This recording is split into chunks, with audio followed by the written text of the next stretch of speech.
L'aéroport de Dubaï a inauguré hier un tout nouveau terminal spécialement conçu pour accueillir les Airbus A380. Coût de l'opération près de 3 milliards de dollars pour une surface de plus de 500 000 mètres carrés. Un investissement intéressant pour le pays dont la compagnie Emirates Airlines est à elle seule le plus gros acheteur d'A380 au monde. Le secteur de l'aviation emploie 19% de la population de Dubaï et représente 28% du PIB. Rien que l'an dernier, 56 millions de passagers sont passés par l'aéroport de Dubaï, ce qui en fait le 3e à l'échelle mondiale. Aviation toujours, mais en France cette fois. Le président François Hollande est attendu à la fin de la semaine en Inde pour une visite officielle. 48 heures sur place pour, entre autres, finaliser la vente de 146 avions de type Rafale construits par le groupe Dassault à l'armée de l'air indienne. Un contrat qui est estimé à 12 milliards de dollars.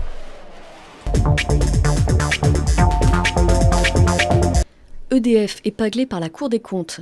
Dans son rapport qui doit être publié demain, la Cour des comptes dénonce les avantages dont bénéficient les salariés du groupe, parmi lesquels des abonnements gratuits ou encore des tarifs avantageux. À lui seul, le tarif agent sur les consommations énergétiques représente un manque à gagner de plus de 220 millions d'euros pour l'année 2010. De son côté, EDF se défend et estime que la plupart des avantages dont bénéficient ses salariés ne sont pas si éloignés de ce qui se pratique dans d'autres entreprises françaises. Bienvenue dans Focus Eco, aujourd'hui avec Sandrine Ouri-Ahon et Dan Katarivas. Vous êtes le patron des patrons, en fait, ici, directeur international du patronat israélien. Sandrine, on la connaît. Depuis le temps, vous êtes PDG de Asia Asset Management, gestion de portefeuille.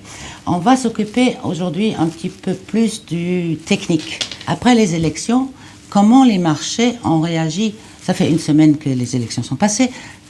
Réaction des marchés. Bonne réaction des marchés, on était dans le vert. Bon, c'est vrai qu'on est dans le vert dans à peu près partout dans le monde, mais en Israël, on a bien réagi aux élections parce que, en fait, le fait que Lapid ait reçu 19 mandats, ça a plu au marché, en se disant qu'il va y avoir un vrai débat sur le budget, sur les dépenses, et évidemment, les marchés aiment ça. Donc, mais Lapid qui voulait normalement, c'est ça sa campagne, faire plus d'efforts sociaux, etc., ça plaît au marché ?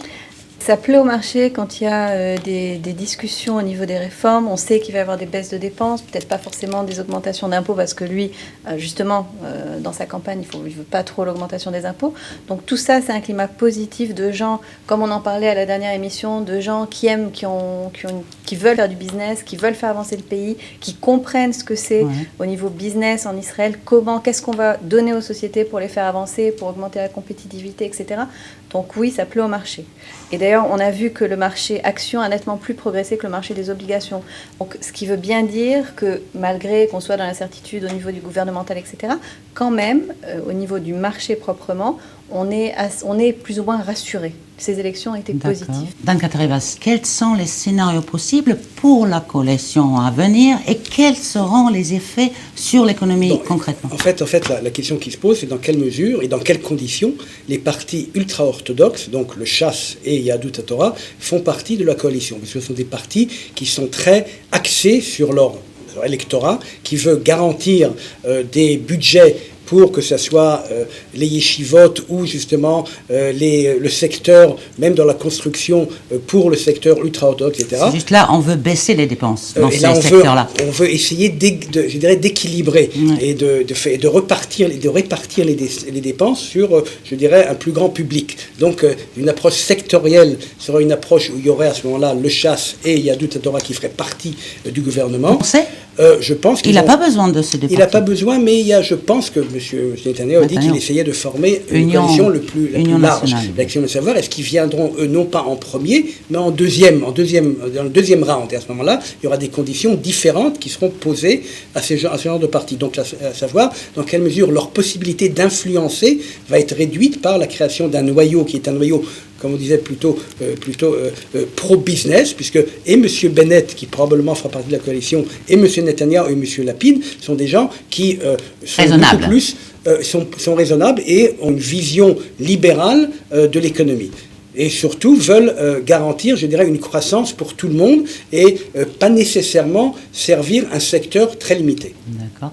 Côté l'inflation et côté shekel, Sandrine, où on en est? Je crois qu'on est à 1,6% de l'inflation. Oui. On attend combien de Voilà, on est à 1,6, on s'attend plus aux environs de 2% d'inflation, ce qui est vraiment très correct par rapport à ce qu'on a connu en Israël, et qui quand même, on n'est pas à 0% d'inflation, il y aurait une stagnation. Stagflation. Donc c'est quand même un niveau d'inflation qui permet une croissance qui est bonne pour le marché. Je pense qu'on va rester à ces niveaux-là. Et le shekel est plutôt stable en ce moment, non? Plutôt stable. L'euro monte, mais vis-à-vis de l'euro, vis-à-vis du dollar, voilà.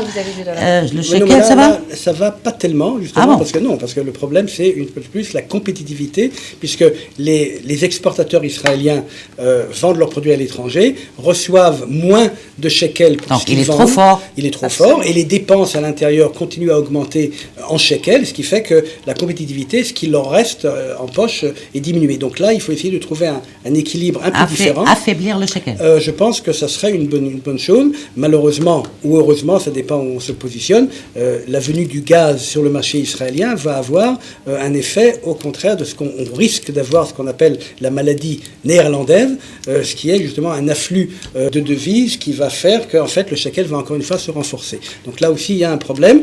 D'ailleurs, je pense qu'il veut baisser encore les taux d'intérêt. Alors là, au mois de février, donc il n'y a pas eu de baisse des taux parce que justement, on a une inflation qui est relativement correcte. On a un taux pour le moment dollar-shekel relativement correct, mais c'est vrai qu'on pense peut-être baisser les taux dans la prochaine décision. Ça va dépendre de ce qui se passe dans le reste du monde. On est dépendant du reste du monde quand même. Mais quel effet ça aurait sur le shekel directement? Le problème, c'est que si on baisse effectivement les taux d'intérêt sur le shekel, on risque d'avoir un shekel plus faible. Donc, il hésite à baisser les taux d'intérêt sur le shekel. Parce que, quelle est l'influence du taux d'intérêt par rapport à la devise?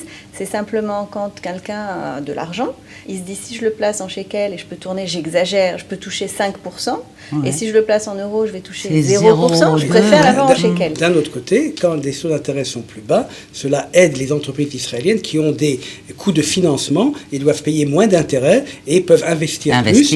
Et là, nous avons besoin également, il y a un problème de crédit pour les petites et moyennes entreprises, et là, nous sommes tout à fait pour une baisse des taux d'intérêt pour justement réduire les coûts financiers aux petites et moyennes entreprises. Est-ce que ça aura un effet sur le particulier? Est-ce que les crédits pour l'immobilier ou autres baisseront également?